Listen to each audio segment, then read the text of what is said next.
நம்பினேன் உன்னையே நம்பினேன் ஸ்கந்தகுரோ உன்னையன்று இவ்வுலகில் ஒன்றுமில்லை என்றுணர்ந்தேன். நன்கறிந்து கொண்டேன் நானும் உனதருளால் விட்டிட மாட்டேன் கந்தா வீடதருள் வீரே.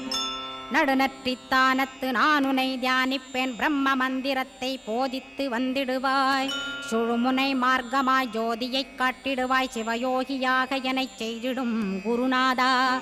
ஆசையறுத்து அறநடியைக் காட்டிவிடும் மெய்யடியராக்கி மெய்வீட்டில் இருத்திவிடும். கொங்கு நாட்டிலே கோயில் கொண்ட ஸ்கந்தகுரோ கொல்லிமலை மேலே குமரகுருவானவனே. கஞ்சமலை சித்தர் போற்றும் ஸ்கந்தகிரி குருநாதா கருவூரார் போற்றும் காங்கேயா ஸ்கந்தகுரோ. மருதமலை சித்தன் மகிழ்ந்து பணி பரமகுரோ சென்னிமலை குமரா சித்தர் கருள்வோனே. சிவவாக்கிய சித்தருளை சிவன்மலையில் போற்றுவரே